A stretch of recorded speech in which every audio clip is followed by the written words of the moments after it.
อีหยังพอแล้วนี่นะเบิ่งเขาทุบเบิ่งสิก่อนแต่ว่ามันบ่ทันได้แต่ว่าเช้าเดี๋ยวมันจังโอ้ยเขาจี้จนมันดำมันผมจะมาทุบตัวเดียวนี่ยังขี้แกบยังอยู่เขาทุบเบิ่งก่อนแต่มันชุกไรเขากับมันก็กินเบิดมันก็เปลืองแหละผูกบัดนั่งนั่นล้นกินพี่น้องเอ้ยผูกมันยังดึงอยู่บ่ได้สวัสดีจ้าจี้อีกเอาพวกขี้แกบมันคู่นี่นะเขานะตายห่าเลยตีเลยนะบ่ทันได้นี่ก็บ่ทันได้จักอันยังดึงอยู่นั่นแหละไอ้จากกระเบื้องน่ะเด้งขึ้นมาใส่หน้าผากเจ้าของยังคือมันบานอยู่เนาะหากบหาเขียดมาเราได้กินนังเลยแหละพี่น้องเอ้ยแต่บางคนเจ็บท้องพี่น้องโอ้ยซิกเถื่อแล้วมื้อนี้นะอันนี้แรกว่ามื้อได้ยายสิไปแล้ว5 มัน5 มื้อกับมันมื้อแล้วก็บ่หมดตลาดน้อยอาลีแหละอาลีแนวไปหาน่ะบ่ได้สิแตกจักเทื่อนี่ดิไปหามันมื้อจะแมงมุมคมจื้อใช่หมองแมงมุมคมนี่เป็นว่าเป็นตุ้มเป็นต่อเลยมันยังบ่แปลวออกเด้อหาหมออยู่นะผูกมันเรามีเสื้อแถมพี่น้องแปลงฮอดเรือนฮอดซ่าจากของแถมได้น้ำกับอันนี้จ้ามาตำเดี๋ยวว่าได้ส่งน้อยนางจะตำสบายเดี๋ยวว่าได้ส่งน้อยมื้อซองค่ะก็กินให้จะตำสบายให้คนเจ็บท้องกินแต่เจ้าคือบ่แววอันนั้นจ้ะแซ่บๆเอิ้นบางฮุงมาฮ้อนจ้ะเนาะตำใช่หยังจ้ะตลาดนี่ซะเนาะกบก็ได้กบ3ตัวใครแต่ว่ามันโตใหญ่พี่น้องเอ้ยแต่ว่ายังบ่ยอมแพ้ว่าซั่นเว้ากันมันยำแรงสิลงอีกสิลงจ้าจะได้กะมื้อนี้นะให้มันได้จัก10ตัวไปพี่น้องประกาศข้าวดีข้าวนั่นตุยสิมีซ่องเป็นของตัวเองแล้วผัวสิยกซ่องให้พี่น้องเนาะโอเคเนาะพี่น้องเนาะเพราะว่าบ่าวซ้อนน่ะเพิ่นน่ะเข้าวัดแล้วเพิ่นบ่ได้คอยถ่ายเพิ่นสิไปประจำอยู่วัดป่าแล้วจ้าก็เลยว่าเพิ่นแซ่บมาแต่อันพุ่นแล้วเพิ่นเลยสิยกซ่องให้ตุยจ้าตุยก็พอดีบ่าวต้อมก็เป็นมือกล้องบ่าวต้อมก็เป็นมือกล้องนะจ๊ะบ่าวต้อมเป็นมือกล้องตุยก็เป็นนักอันผู้หยังก็นักแสดงจ้าจากมือใดจ้ายังบ่ทันเตรียมด้วยจ้าจากซื้อซ่องบ่าวสอนนอนนาก็จะเป็นตุยกลางนารอหากินแต่กบบ่แต่ว่ายังขาดโทรศัพท์พี่น้องบ่มีออกใส่ได้ปะนะยังแต่ว่าตอนนี้นางยังบ่ทันมีโทรศัพท์จ้ามือใดยังบ่ได้โทรหาเขาผู้สิชื่อให้หรือว่าสิมีบ่โฆษณาอยากสนับสนุนบ่ซ่องน่ะมีแล้วพาแล้วแต่ยังบ่ทันมีแต่โทรศัพท์ตอนนี้นะจ๊ะเปลี่ยนบ่เปลี่ยนจ้าเสียมาถ่ายเจ้าโอ้ยก็อยู่น้ำกันอยู่นี่ก็อาร์ตี้ลงมากก็อาร์ตี้นั่นหายถ่ายหายเล็บมือดำขาวเต่านี่บ่จักแล้วก็ถ่ายดำๆแต่ว่าเพิ่นเบิ่งเพิ่นอยากเบิ่งบ่ความสวยความงามเพิ่นก็ไปเบิ่งนางงามพุ่นตัววะคนนางงามบ่ได้บ่เยอะแยะนะคะใครอยากดูของสวยๆงามๆก็ไปดูนางแบบค่ะดาราพูดแล้วอันนี้ก็ดาราเราก็ดาราค่ะดาราบ้านนอกก็ดาราขาวเต่าเว้ยดาราอันแหน่บัดนี้ก็สิบ่ได้เป็นผู้หญิงเบาบางอีกแล้วจีภาพยนตร์กินได้บ่บัดมันโฮดเขามันคือเส้นสั่นแท้สั่นจักแล้วสั่นกระดุดอยู่มันแตกสุดจอกปวดเซียนเวียนเก้าเด้เพราะว่าผู้ขากระแทงลูก3-4 เดือนแล้วเด่นเฮ้ยขันหิวกับไก่กับมีกับจักยังทะเลตุกับโบเห็ดกินอยากได้ไก่แจ้เนี่ยเป็นตะแซ่บไก่ใจได้มีแต่มันมาหยามชื่อมันโมเมนต์มันมือแรกจะมันเป็นนอนที่ใช่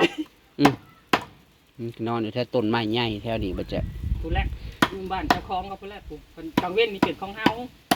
เห็นดีบ่จ้าผู้ใดเห็นดีสนับสนุนกันคอมเมนต์เข้ามานะคะทำเลยเนาะพี่น้องจ้าตุ้ยก็จะได้มีซ่องเป็นของตัวเองว่าบ่ได้ได้เนาะเธอนางเฮ็ดเปรี้ยงป้างมาจักเนาะพี่น้องเปรี้ยงป้างเพราะว่าเป็นล้านเป็นแสนแตกบึมบั่มฉันเฮ็ดเป็ดว่าอ้าวฉันบ่ได้วางไว้ให้เธอเฮ็ดเป็ดเดี๋ยวนี้นะเขาจะได้เฮาก็อยู่น้ำกันอยู่แล้วจ้ากระทายให้การจับให้การนอนนี่นานแต่ว่าเจ้าน่ะบ่ได้จับดอกคอยเบิ่งแล้วจากว่าเจ้าตื่นมาจากขาสัตว์จะกระตั้งจอกไว้ทายไว้ให้เขาลงหายเนี่ย มันหักเป็นนะตำคนเฮามันบ่เป็นมาแต่เกิดหรอกนะ บอลเข่าบอลออกมันก็สิเป็นอยู่นะ บัดมันเคยลงเคยเฮ็ดเทื่อหนึงสองเทื่อมันก็เฮ็ดไปเรื่อยๆมันก็ชิ้นเองนั่นแหละไผสิเป็นคือกูตะกี้ไปขี้เลขน้ำอีดุยแต่ว่ากูสิเป็นบ่ไผสิเคยเฮียนเขียนคอมเฮียนแคมบัดนั้นมันหักเป็นเอง เลยเบิ่ง อยู่ประจำ อืม มือ เลยเบิ่งซุปจำหน่วยตาบ่ได้เลยเบิ่งกด บัดนั้นให้ก็ขี้เลขไว้ก็เข้าผู้เฮียนจบปริญญามาอีก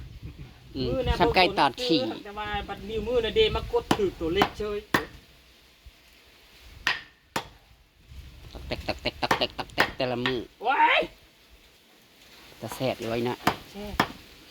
แล้วขาอันตีมาต่ำสบายนางสบายเนิ่งสู้กินพี่น้องเว้ย วันนี้มีคนเลี้ยงพี่น้องมือนี่ จ้า มีคนเลี้ยงตามสบายยันนางบ่ฮู้ว่านางไปออฟเอาเงินมาแต่ไสบ่ฮู้ดอกเพราะว่าเป็น นั่งไปออฟมาแต่ไสเห็นนั่งหายไปมื้อสองมื้อ เขาเอาติ๊บให้500 ให้โต้นนะให้โต้นนะให้โต้นนะ โทรมาบอกให้ไปเอามา บ่แม่นมักบ่แม่นมักน้อยๆมันบ่แม่นว่าอยู่น้ำมักน้อยๆบ่จักมักน้อยๆนะมัก งัดใส่ทงจักงัดลีบคือบ่ลีบไปแล้วค่ะ อยู่ คือทราบว่าคือพ่ออ่ะจุกเบอร์ผับวีหอนเงิน อยู่น้ำมักหลาดีเจบ่จัก เฮ้ยแล้วก็ต่ำจริงเด้อแล้วก็แซ่บเลยแซ่บ เอา นี่แหละผู้เจ็บท้อง มาซอยติล่ะ ให้ผู้ช่วยให้ผู้เจ็บท้องนะต่ำ ให้ผู้เจ็บท้องจังบ่อันนั้นเขาลวกอันนี้รสมันจะบ่ยุบนะคะ เฮ็ดให้กิน จักเทื่ออะไรคะ เฮ็ดให้กิน คืออะไรครับวันนี้ นี่ก็ยังอีนั่นอยู่ในอกเอกในท้องนี่นะไม่สิมาอีกแล้วนี่นะ มันแห้งกินต่ำล เป็ ง น อี อี ก หยังเฮากินคอกินดิบเนาะอาจสิเป็นไปได้เฮาบ่ได้เจ็บเพิ่งเลยได้ครับเป็นนี่โอ้ยปวดสิเข้า เพิ่นมาเป็นทองบิดเพิ่นทอง พี่ ผุง น้องข่อยสิแจ้งข่าว นี่อย่างอีกแล้ว เมเซียวตุยแล้วสิมีซองแล้วนี่นั่น เจ๊เขาเจ๊งบัดนี้กูก็หูมืออ่ะบ่ อาแจงไหมเฮ้ยผู้ค้าจะได้เฮ้ยผู้ค้ามา เมเซียวตุยข่อยสิมีซองเด้อพี่น้อง จ้า ผู้ใดสิสนับสนุนออกโทรศัพท์คนละครึ่งก็ได้เด้อ โครงการคนละครึ่ง โครงการคนละครึ่ง ไอ้นางเป็นนักแสดงเพราะว่าแล้วเทื่อห้ามบ่ได้มากะ สิเห็นหน้า เพิ่น ใส่ ไปเฮ็ดเวียกกับอันบ่าวต้อมกับบ่าวต้อมทายเนาะ มื น้ำ อก ะ กล้องก็มีแล้ว เทื่อว่าบุ่มบามปุ้งป้า สิเห็นนั่งใส่กระโปรงแดงเกนแวนลงเตาเฮ้ย แต่ละมือเฮ้ยมึงต้องสวยไดมึงเป็นเจ้าของช่องไดเออ เจ้ามีสไตล์ของเจ้าอยู่แล้วเนาะอาร์ตโบนี่ได้เจ้าอย่าลืมข่อยเด้อถับปัง ต้องดังอยู่แน่เลย ดังเหรอ เห็ วะ นบ่ เฮ้ย แล้วก็ดีดใจเอาดังตับ บอกว่าที่ดังมากเลยลืมบอกว่าน้ำข้นน่ะเฮ้ยดังมากแล้วบอกว่าน้ำข้นน่ะโบจัก เพราะว่าบ่าวซ้อนเพิ่นบ่ได้เฮ็ดเลยเด้พี่น้องเอ้ยเพิ่นก็เสียดายช่องมันก็เพิ่นก็เพิ่นว่าให้ตุยๆมาเฮ็ดซะมันบ่ได้ค่อยได้ถ่าย เรียกงานเพิ่นพันลายพี่น้อง บอกง่ายๆ เพิ่นเป็น ว่าเนาะ ศิลวัตรล่ะค่ะ เป็นมากระทายกอีกแล้วเข้าวัดเข้าว่าแล้วเด้อ บ่ได้มาบ่ได้ไปทางใดเพิ่นก็เลย อนาคตก็ซึ่งสิได้ไปเป็นเจ้าอาวาสวัดป่าอยู่หั่นแหละบ่าวซ้อนนั่นเพิ่นผัดเว้าคองเว้าคือได้เนาะเว้าเรียนเว้าไล่เว้ากับอันวัดกับว่าน่ะก็ได้ ข่าวทางมันโลด เฮาน่ะก็เว้าเรียนอยู่แนวบ่เป็นตาสแตกนั่น แต่มันเรียนมันไหลซอยไว้บักขี่จับท้องให้ก็กินต่ำลงไปให้มันมีจัดโลด ให้มันออกบัดเดียวเฮ้ย เขาว่าเขาสิได้ซักยาแล้วเขาเบิ่งสถานการณ์ บอกเป็นจักอย่างนะผมปัก โอ้ยว่าจำนำยังสิไปกุดกบอยู่ไปอาบดอกเนาะ บ่ต้องอาบมื้อแรกยังสิบ่ได้ยอมแพ้เด้อยู่พี่น้องเอ้ยได้กบ3ตัวแล้วบ่อยากไปยอมแพ้ มื้อนี้สิบ่ได้บ่ให้มันฮอด10เนาะ พอได้โฮมกันไว้นี่นะ บ่สิข้างบ่น้อยบ่ เอาหม้อกระทะนั่นเพิ่น มือใดเฮาสิเฮ็ดเฮาก็มือใดว่างๆเฮาก็จังนัดกันไปเฮ็ดนะตากไว้ นี่ก็ได้หลายโตเติบเลยแหละ ตัวใหญ่ฮะก็ว่าอยากป่นกินอยู่มาแล้ว กินกับผักเลยเนาะแซ่บ กระดูกของเฮาเนี่ยเนาะผัก ๆ เนาะ เดี๋ยวนี้ป่นให้กินจังแซ่บน้องเคยกาขั้นอุนันก็ไม่จะให้ปานนี้นะเฮ็ดให้กินได้จังแซ่บป่นคันเกลืองกบ เอานั่นยังสิไปถามอันอะไรนะอยู่ ทำยัง ถามสูตรน้ำจิ้มน้ำล้าวซีฟู้ดนะ ไป ของนี้นั่น ผู้ เขาเป็นคนโรเซ่ มันกระแทบอยู่ในสุโล แล้วก็ใส่น้ำกระเทียมดองเฮ้ย อ๋อ น้ำกระเทียมดอง กระเทียมดองได้ จองตัวนี้มันรอแล้วก็ตามเอาเลยดิ ตา เอา ม ทุกอย่างจูดใส่ จะตำมะคุงน้ำอยู่ได้พี่น้องก็ตำจอกจอกปอกปอกเป๊กเป๊กกินกัน4-5 คนทั้งบ่าวตำเพราะว่าช่วงนี้นะตุยกับบ่าวตอมเพิ่นกำลังเล่งเอาฟุตลงเต่า จ้ามันอย่างหดโซนหมัก สวนน่ะก็จักมือก็เฮาจังออกไปส้มสวนต กำลังเคี้ยว ำสูงเพียงคร่าวๆแหละ นั่ง อันก็ได้2ใบบ่เฮ้ย อืม 3ใบแล้ว เตรียมเด้อจ้าเตรียมมาอุดหนุนตุยกับบ่าวตอมเด้อจ้าข้าวโพด สาลีหมักแตงหมักทั่วมี มีทุกอย่าง จ้าหมึกมันจ้า หมึกเผือกมันมา เข่ารถจ้าหมักโคตรโคตรหิน โอ้ยเมียน้อยน่ะกุนๆเมียใหญ่นี่สำบายเนาะ อยากลงตรงลงตะ คันว่าฟื้นลงเต่าเพิ่นกากึ่งลงสำโองนี่เอาลงได้เซยบ่หั่นน่ะ ยังบ่ทันได้เอาลงตัวโดนใหญ่ดีนะเต้อ เอาลงมันบ่ยากก็เอาขึ้นรถได้ โผ นั่งกันเล่นพวก สไลด์ออก มีปัญหาได้ล่ะ เนาะ นั่งก็เล่นพวกเขาก็เล่นเป็นอยู่ได้นางตุ๋ยก็เล่นนั่งก็อยู่เป็นเนาะนั่งก็เฮ็ดเวียกเฮ็ดงานเมียใหญ่ก็สำบายก็พอให้เล่นอยู่ได้เนาะสู้อีหลีอีหลอเด้อไผก็พออยากให้ไปเป็นแม่น้อยอยู่เนาะพี่น้องขนาดนี้นะ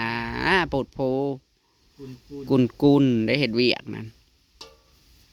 มื้อนี้ก็ตะกี้ว่ามือหดโซนแล้วบ่ได้ออกเลยนี่ บามือฮดบ่ ออกจอกเตาแล้วข้างหน้าก็เป็นรถกับสิใช่ว่าล่ะ บอกเขาว่าอันมันกกใหญ่แน่นะเฮาปิ้งมาให้มันท่วมไว้ให้ได้3 เอ กิ อ โล มัน มัน ได้แล้วเราบ่ได้เปิดน้ำใส่ลาย เพราะว่าอันนี้มันยังกกน้อยเต็งสลัดนี่ ย่าโอ้ยเมื่อมันโตทางหาอยากได้หรือบ่มี มือแหละอันอยากได้บักพริกแดงน่ะคือบ่ดีดี โลละ200ยังได้สิมาให้ได้ กระปุ้นได้บ่เฮ้ย เดี๋ยวได้กระปุ่นนะ กระปุ้น นะกระปูตอนกระบอยอะไรอีกแล้ว พอขาดตลอดตายเปื่อย เป็นตอนก็ได้เขาจะมาใส่หน้า เสื้อแขนยาวก็มาขายบ่นี่นะ ขยะตลาดน้อยหนาวเนาะ โอ้ หนาวบ่มื้อนี้นั้น ข่อยนั่นแล้วข่อยก็ว่าข่อยหนาวอยู่เราก็ยังหนาวอยู่เลย โอ้เนาะ เราจะกระปุ้นมันกระปุ้นน้ำได้ ปุ้นน้ เจ้าอย่าว่าเรื่องกระปุ้นเจ็บท้อง เนี่ยนี่พักกลางสายที่ก็ตำหุงเนี่ย ของข่อยกับมี ำนั่นผักตังสายบ่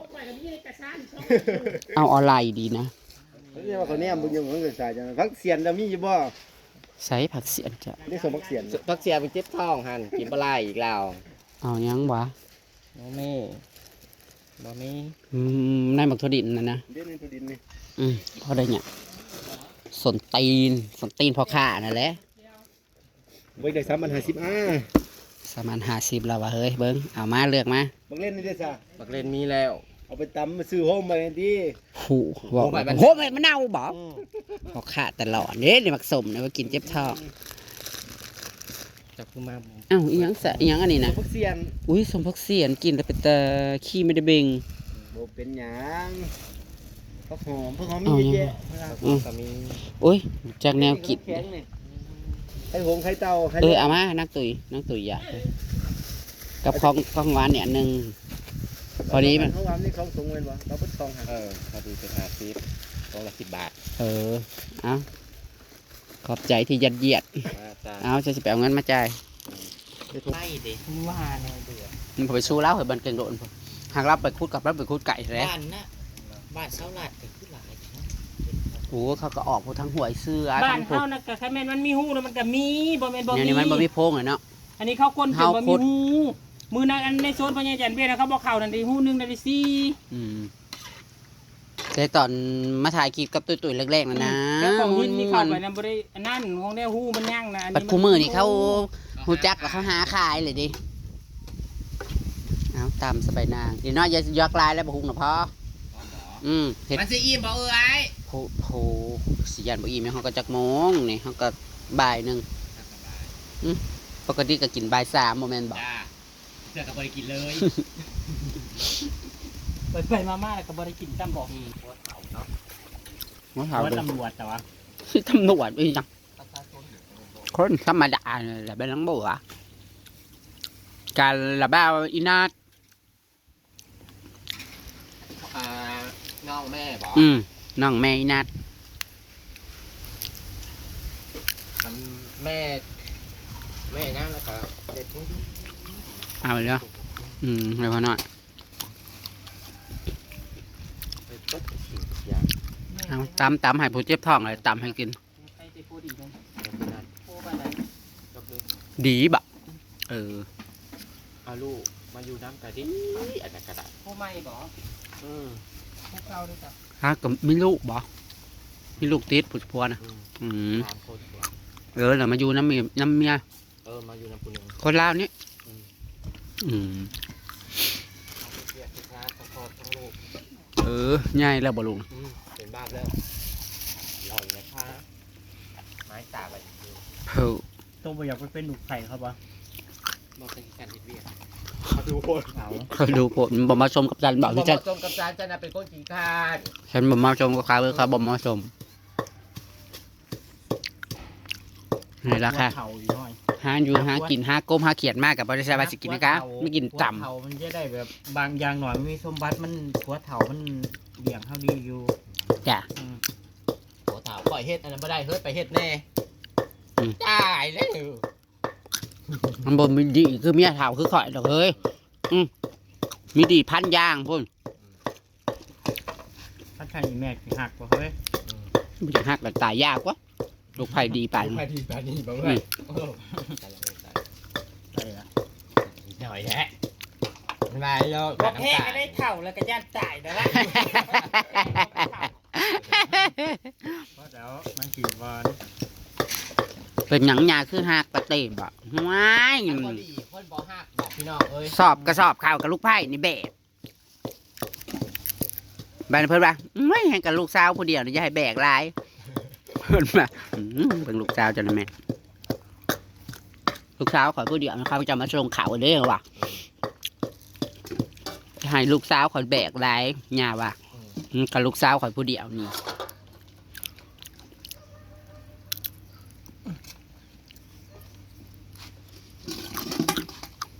เก็บแต่ย่อมกินนะจ๊ะเพราะว่าของหมัก กินแล้วก็ไปฉีดยา กินแล้วเราก็ไปสีด จ้าเลิศ ใครมาติด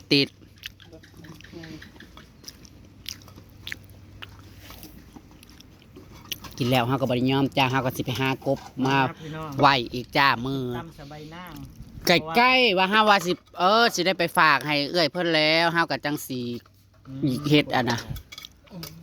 ไหวเนาะมันจังบ่เฮิงหั่นเด้เฮ้ยเฮาก็ฟ้าวไปฝากขยันมันตกเนาคือปีก่อนแล้วมันอยากเป็นขึ้นล้าอันเด้มันบ่แห้งอะนะเฮาสิตากให้มันแห้งๆเอาทั้งใส่เสื้อแล้วก็ไม่ใส่เสื้อเพิ่นว่า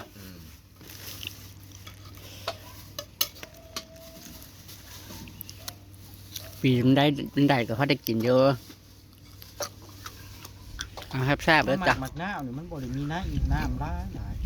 ทำไม่ไงคันทองวันทอง นั่นราคาละ20 บาทเลยล่ะ กันนี่ดิ ตอนนั้นแล้วเฮาซื้อมื้ออ่าน เรา เด้ ดุก อืม เดี๋ยวเฮาซื้อ เราดุก นั่นขอบงูแล้วนะบังนาว เคยว่าอยู่ข้างหลังนี่ อื อยู่ ม คงอยู่ได้ก็ได้ เดี๋ยวกับนมไข่นะมึงน่ะมากินมันตุ้ยอ้าวแม่หมอนกับแม่บุญล้ำตีกัน เอาจ้องเฮาเนี่ย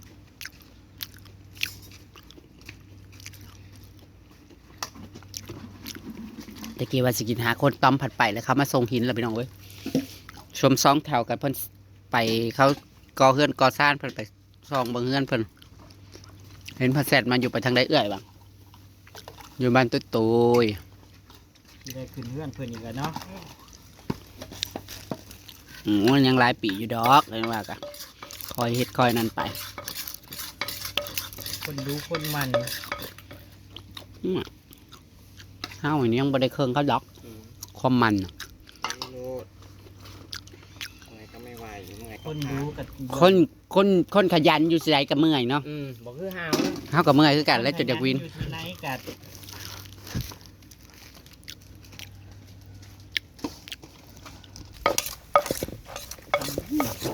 เฮ็ดได้สิกินเบิด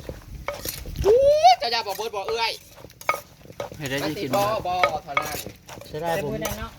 เสียดายผมมีเส้นเนาะ มื้อนั้นเฮาก็ยังเนียนเบิดเลยพอย่านบ่เบิดเบิดผิดกัน มากระซิมนะหอมประแดกเด้ ก็แดงจังหวัดหอม หอมห้อยๆเวลาเฮาใส่ต่ำนะหอมห้อยๆ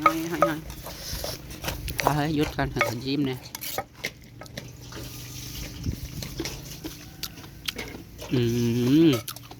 พอแล้วพอแล้ว แสบแห้งเลย อืม ก็แดงน้อยหนึ่งดีกว่า พอแล้วจนพัง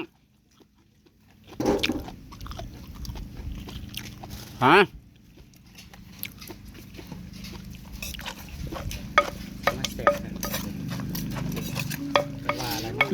ไปแต่ว่าจะสี ไผ นั่น กระตำไผตำกระตำเป็นอยู่พี่น้องแต่ว่ามันสิแซ่บคือข่อยตำบ่เท่านั้นแหละ ไปต่อทางกิฟแอตตี้ตอนรับประทานต่อกันแล้วกันนะทุกคนแซ่บๆค่ะกันอื่นก็อย่าลืมเด้อจ้าสนับสนุนตุยๆผู้ใดที่อย่างนั้น นางจะมีช่องเป็นของตัวเองแล้วจ้าบ่าวสอนจะยกช่องให้นางแล้วพี่น้อง จ้าอย่าลืมเข้ามาดูมาติดตามด้วยจ้า พี่น้อง